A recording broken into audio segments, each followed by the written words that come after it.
The daughter of a Quebecois mother and French-Moroccan father, Nicolette Deneuve had unfortunately inherited her father's stocky physique and her mother's sharp nose. Ignatiev thought her unlovely, and yet there was a charm to her, a gamine-like wide-eyed innocence that beguiled Ignatiev's crusty old heart.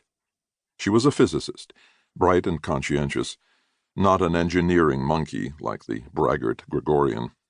Thus it was a tragedy that she had been selected for this star mission. She finally turned away from Gregorian to say to Ignatiev, "It's good to see you, Professor Ignatiev. You've become something of a hermit these past few months." He coughed and muttered, "I've been busy on my research."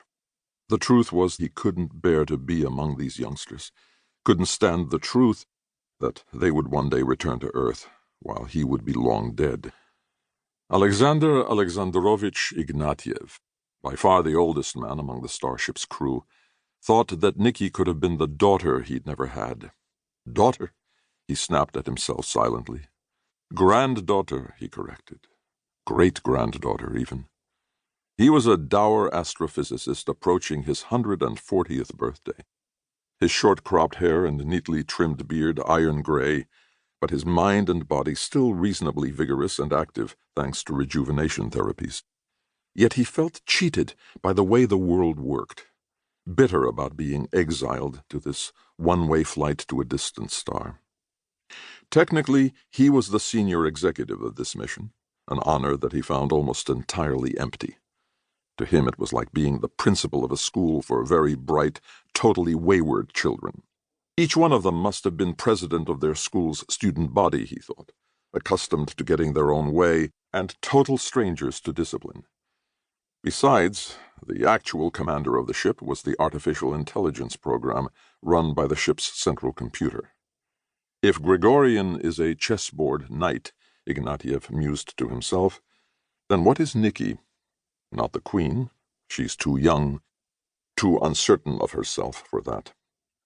Her assignment to monitor the navigation program was something of a joke. The ship followed a ballistic trajectory, like an arrow shot from Earth. Nothing for a navigator to do except check the ship's position each day. Maybe she's a bishop, Ignatiev mused, now that a woman can be made a bishop, quiet, self-effacing, possessing hidden depths, and reliable, trustworthy, always staying to the color of the square she started on. She'll cling to Gregorian unless he hurts her terribly. That possibility made Ignatiev's blood simmer. And me, he asked himself, a pawn, nothing more. But then he thought, maybe I'm a rook, stuck off in a corner of the board, barely noticed by anybody.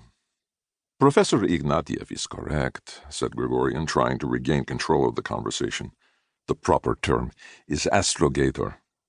Whatever, said Nikki, her eyes returning to Gregorian's handsome young face. Young was a relative term.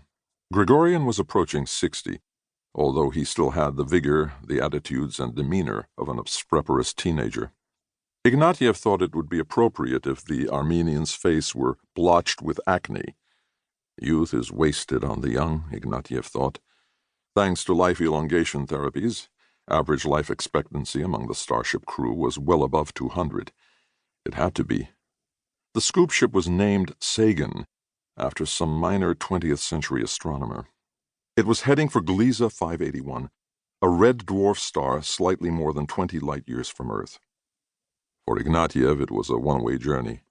Even with all the life extension therapies, he was sure that he would never survive the 80-year round trip. Gregorian would, of course, and so would Nikki. Ignatiev brooded over the unfairness of it. By the time the ship returned to Earth, the two of them would be grandparents, and Ignatiev would be long dead.